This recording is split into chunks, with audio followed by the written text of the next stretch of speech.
శ్రీమాత్రే నమః, శ్రీ గురుభ్యో నమః. తదుపరి మిథున రాశి. మిథున రాశి వారికి సంబంధించి రాశ్యాధిపతి బుధుడు.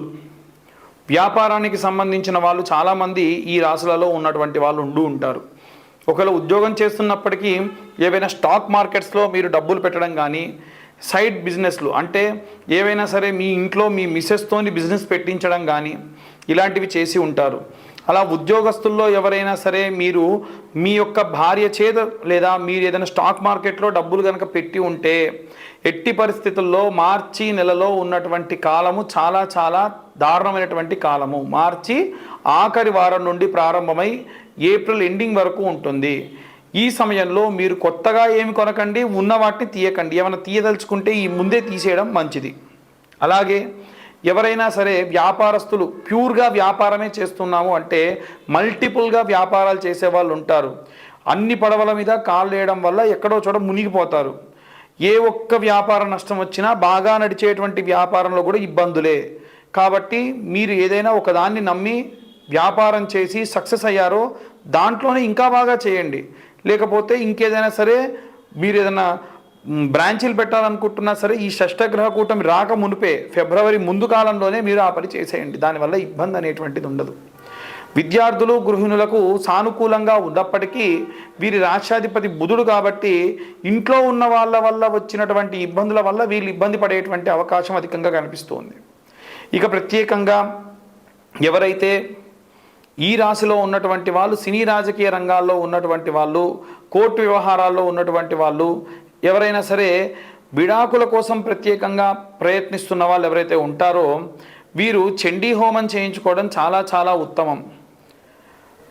చాలా కష్టమైనటువంటి కాలంలో చాలా చాలా వీక్గా ఉన్నటువంటి పరిస్థితి వీరిది. కాబట్టి ఇబ్బంది పడేటువంటి కాలమనే మనం చెప్పుకోవచ్చు. ఇక ప్రత్యేకంగా చేతి వృత్తుల వాళ్ళకు సంబంధించి కుల వృత్తులు చేసేటువంటి వాళ్ళు కనుక దయచేసి మీరు ఇనుము అలాగే అగ్ని నుంచి చాలా జాగ్రత్తగా ఉండండి. మీరు దాచుకున్నటువంటి ధనము ఎవరికైనా ఇవ్వాలి అనుకుంటే కనుక ఎట్టి పరిస్థితుల్లో అన్నీ కనుక్కొని ఇవ్వండి. మిమ్మల్ని మోసం చేసే వాళ్ళు ఎవరో ఒకళ్ళు ఉంటూనే ఉంటారు, చాలా జాగ్రత్త. అలాగే ఎవరైతే వివాహము సంతానం కోసం ప్రయత్నిస్తున్న వాళ్ళు మీ కులదేవత ఆరాధన చేయండి.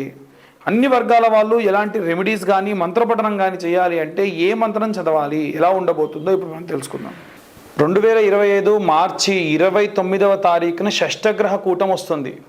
మనం ఇప్పుడు మాట్లాడుకునేది షష్టగ్రహ కూటమి, అది కూడా అమావాస్యయుక్త షష్టగ్రహ కూటమి. ఈ షష్టగ్రహ కూటమిలో ఏ గ్రహాలు ఎవరింట్లో ఉంటున్నాయి, ఎవరిల్లు ఏంటి అంటే మనకున్నటువంటి 12 ఉంటాయండి. మొత్తం 12 రాశులు ఉంటాయి కదా. ఒక్కొక్క రాశి ఒక్కొక్క గ్రహానికి ఒక్కొక్క రాశికి అధిపతి ఉంటాడు. అలా ఉన్నటువంటి రాశ్యాధిపతులు మేషము, వృషభము, మిథునము ఎవరి రాశికి సంబంధించి ఉంటారు. వీరందరూ కూడా నేను చెప్పేటువంటి గ్రహాలు ఎవరెవరంటే సూర్యుడు, చంద్రుడు, శని, రాహువు, శుక్రుడు, బుధుడు, ఈ 6 గ్రహాలు కూడా మనకి మీనరాశిలో షష్టగ్రహ కూటమి జరగబోతుంది.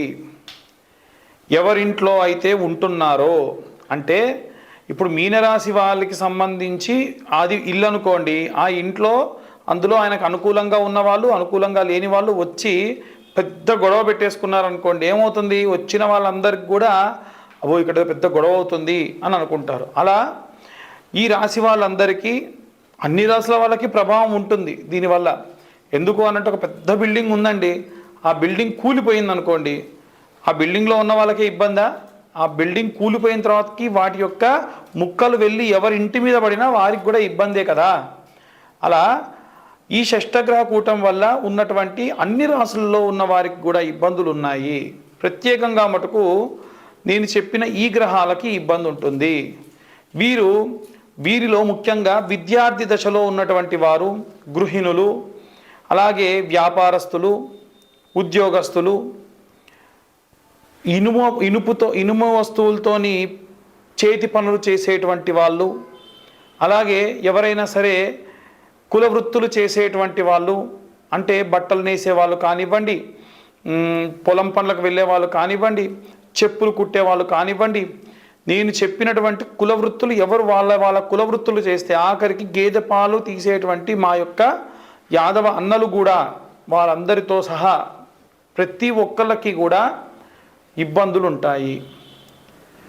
అలాగే కుల వృత్తులతో పాటుగా ఎవరైతే ఉద్యోగ సమస్యలకై ఎదురు చూస్తున్నారో, అంటే ఉద్యోగం వచ్చిన వాళ్ళు కాకుండా ఉద్యోగం రావాలని ఎదురు చూస్తున్నటువంటి వాళ్ళు, అలాగే విదేశాలకు ప్రయాణం అవ్వాలనుకుంటున్నటువంటి వాళ్ళు, వీరందరూ కూడా అన్ని వర్గాల వాళ్ళు, సినీ రాజకీయ రంగాల వారు, అలాగే మనకు కోర్టు గొడవలు వ్యవహారాల్లో ఉన్నటువంటి వాళ్ళు, వీళ్ళందరూ కూడా చాలా చాలా జాగ్రత్తగా ఉండాలి. ఇప్పటికే మనకి హెచ్ఎంపివి అనేది ఒక వైరస్ వచ్చేసింది. కరోనా అంత ప్రమాదకరమైనటువంటి సమయం అయితే కాకపోయినప్పటికీ చిన్న చిన్న ఇబ్బందులు, అనవసరమైన ఖర్చులు అన్ని వర్గాల వారికి ఉంటాయి. విద్యార్థి దశలో ఉన్నవారు ప్రప్రథమంగా ఎన్నడూ చెప్పనటువంటిది ఈసారి విద్యార్థులకు నేను చెప్పేటువంటి మంత్రం అండి. అది గురుగ్రహానికి సంబంధించినటువంటి మంత్రము కాబట్టి ఖచ్చితంగా, ఎందుకంటే మీనరాశికి రాశ్యాధిపతి గురువు ఉద్యోగం కోసం ఎదురు చూస్తున్న వాళ్ళకి, ఉద్యోగస్తులకి, అలాగే విద్యార్థులకి ఖచ్చితంగా సపోర్ట్ చేసేటువంటి వాడు. ఆయనకు బాగా వీక్ ఉంటాడు కాబట్టి ఆయన మంత్ర జపం చేస్తే మీకు చాలా శక్తినిస్తుంది. ఇంతకీ ఏమిటా మంత్రం అంటే, గురువరిష్టేతు సంప్రాప్తే గురు పూజాంచకారయేత్ గురు ధ్యానం ప్రవక్ష్యామి పుత్రపీడోపశాంతయే. ఇలాంటి మంత్రాన్ని ఉద్యోగస్తులు, అలాగే ఉద్యోగం కోసం ఎదురు చూస్తున్నటువంటి వాళ్ళు, విద్యార్థులు ఖచ్చితంగా ఈ మంత్రాన్ని చదవండి. లేదా ఇంకొక మంత్రం చెప్తాను.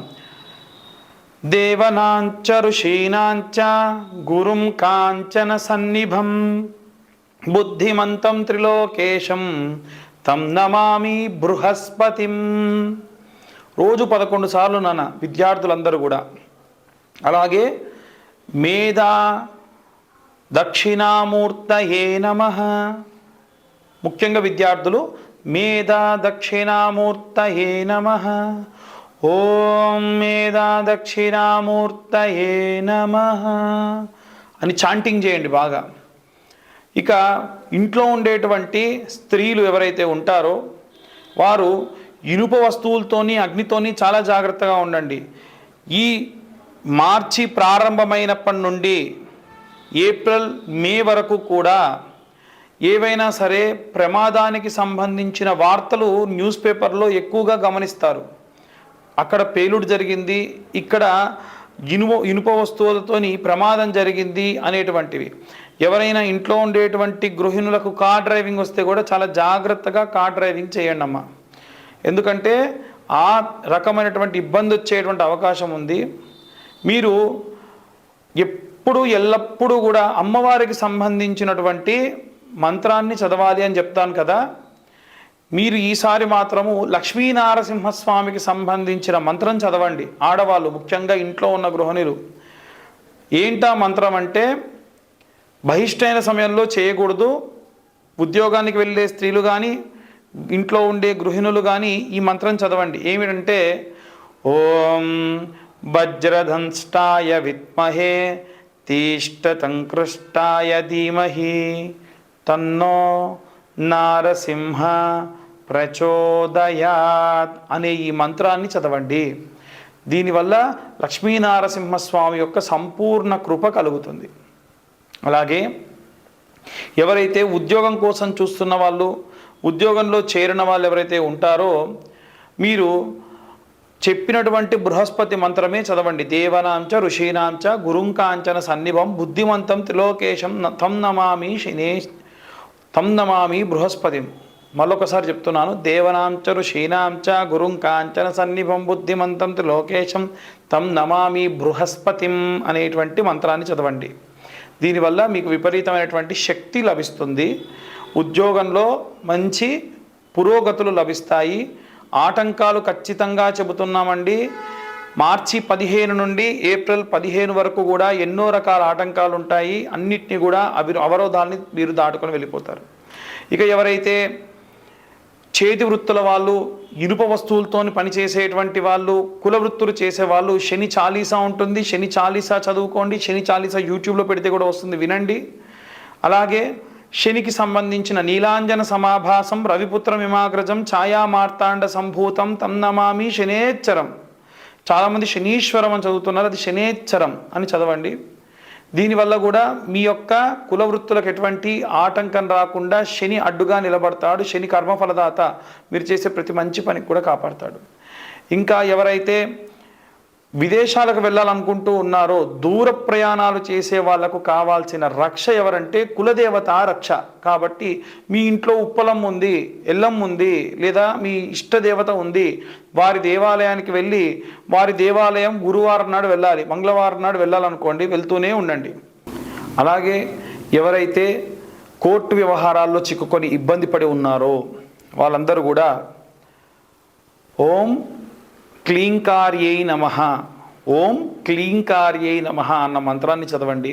క్యాబేజీ వేరు ఉంటుందండి, క్యాబేజీ వేరుని మీరు పాలలో నానబెట్టి కోర్టుకు వెళ్ళేటప్పుడు నోట్లో పెట్టుకొని వెళ్ళండి. ఖచ్చితంగా ఆ యొక్క పని దిగ్విజయవంతం అవుతుంది. ఎవరైతే సినీ రాజకీయ రంగాల వారు ఉన్నారో వారు ఈ మంత్రాన్ని చదవడం చాలా మంచిది. ఓం క్లీం కృష్ణాయ వాసుదేవాయ హరయే పరమాత్మనే ప్రణతక్లేశనాశాయ గోవిందాయ నమో నమః. ఈ మంత్రం చదివి మంచి రిజల్ట్ వచ్చిందని చెప్పిన వాళ్ళు కూడా చాలామంది ఉన్నారు. చాలామంది జాతకం గురించి కూడా మాకు కాల్స్ చేస్తూ ఉన్నారు. మీ పర్సనల్ జాతకం గురించి తెలుసుకోవాలి అంటే, మీకు 60 పేజీల్లో మీ జాతకం అంతా కూడా మీకు రావాలి అంటే మీరు కింద ఉన్నటువంటి నెంబర్కి కాల్ చేయండి. మీ date of birth, time of birth, place of birth మీరు మాకు పంపించండి. డీటెయిల్డ్గా మీ జాతకం అంతా కూడా 60 పేజీల్లో మీకు పంపించడం జరుగుతుంది. 2025 సంవత్సరంలో ఈ సంవత్సరం ఎంత ఉందో అంతే, అంటే 2025 రూపాయలు మేము ఛార్జ్ చేయడం జరుగుతుంది. 3 గంటల పాటు మాకు క్యాలిక్యులేషన్కి టైం పడుతుంది. మీకు ఇచ్చిన తర్వాత కూడా మీతో 40 to 50 మినిట్స్ మాట్లాడడం జరుగుతుంది. కాబట్టి మీకు ఒకవేళ మీ పర్సనల్ జాతకం తెలుసుకోవాలి, గతంలో ఏం జరిగింది, ముందేం జరగబోతుంది, ఎలాంటి రెమెడీస్ కావాలి అనేటప్పుడు మా నెంబర్కి కాల్ చేసి మీరు అన్ని విషయాలు కూడా తెలుసుకోవచ్చు.